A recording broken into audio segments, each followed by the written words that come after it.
مفتی صاحب عورتیں ننگے سر وضو کر سکتی ہیں یا نہیں؟ دیکھیے بعض خواتین ننگے سر ہی وضو کرتی ہیں، باتھ روم وغیرہ میں جانے کے بعد وہ اپنے دوپٹوں کو اتار دیتی ہیں، تو ان کا اگر وہ دوپٹہ اتار کر وضو کر رہی ہیں تو ان کا وضو ہوگا یا نہیں، اس کو سمجھنے کے لیے آپ کو کنڈیشن سمجھنا پڑے گی کہ کس کنڈیشن میں بغیر دوپٹے کے وضو کرنا جائز ہے اور کس کنڈیشن میں وضو کرنا جائز نہیں ہے۔ اسلام نے عورتوں کو پردے کا حکم دیا ہے، اور عورتوں کا جو سطر میں جو چیزیں شمار ہیں نا، وہ چہرے اور ہتھیلی اور ٹخنوں سے نیچے پیروں کے حصے کے علاوہ باقی ان کا پورا جسم سطر میں شمار ہے۔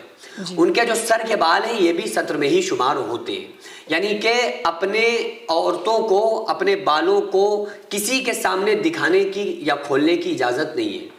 اسی وجہ سے جو عورتیں اپنے جن کے بال ٹوٹتے ہیں وہ اپنے بالوں کو بیچ دیتی ہیں، ان کو فروخت کر دیتی ہیں، تو اس چیز کی بھی اسلام اجازت نہیں دیتا ہے۔ صحابہ کرام کا تو یہ حالات تھا، صحابیات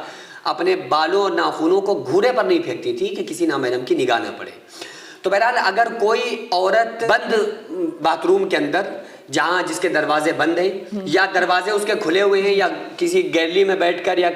پائپ کے پاس نل کے پاس بیٹھ کر کوئی عورت وضو کر رہی ہے اور گھر کا مین ڈور کلوز ہے، بند ہے، اور یہ ہے کہ باہر کا کوئی نامحرم اندر داخل نہیں ہوگا، تو پھر وہ عورت بغیر دوپٹے کے اس کے لیے وضو کرنا جائز ہے۔ ضروری نہیں ہے کہ پھر وہ دوپٹہ اوڑھے، ٹھیک ہے۔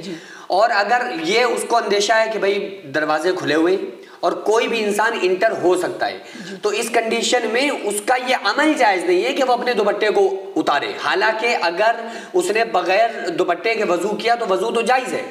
اگر کسی عورت نے بغیر دوپٹے کے وضو کر رہی تھی اور کوئی اندر انٹر ہو گیا، اس نے بالوں کو دیکھ لیا، تو اس کا جو گناہ ہوگا یہ تو عورت کے ذمہ ہوگا کہ وہ اس نے پردے کا اہتمام کیوں نہیں کیا، لیکن بہرحال اس کا وضو ہو جائے گا۔ ننگے سر وضو کرنے سے وضو تو ہو جاتا ہے، لیکن جو تاکید دلائی گئی ہے وہ پردے کے اوپر دلائی گئی ہے کہ وضو تو ہو جائے گا، لیکن احتیاط اس چیز کا رکھنا ہے کہ ہمارے بالوں کو کوئی نامحرم مرد نہ دیکھے۔ اگر وہ دیکھ رہا ہے تو یہ گناہ پڑے گا، بہرحال اس کے وضو کے اوپر اس سے کوئی فرق نہیں پڑے گا۔ سینکڑوں ایسے غریب پریوار جو فاقہ کر کے زندگی گزار رہے ہیں، اور بہت سے ایسے مجبور لوگ جو غربت کی وجہ سے بیماریوں سے جوجھ رہے ہیں اور ان کے پاس علاج کرانے کے لیے بھی پیسے نہیں ہیں، تو ان غریب فیملیز کو ہر مہینے ہماری سوسائٹی راشن دیتی ہے اور ان غریبوں کا فری میں علاج کراتی ہے۔ تو آپ لوگ ہمارے ساتھ مل کر ان بیوہ عورتوں اور یتیم بچوں کا سہارا ضرور بنیں اور ان کے راشن اور دوا علاج کے لیے زیادہ سے زیادہ تعاون کریں، اور یہ ارادہ کریں کہ غریب کے بچوں کو انشاءاللہ بھوکا نہیں سونے دیں گے، اور ہر ہفتے ہر مہینے آپ لوگوں سے جو بھی ہو سکے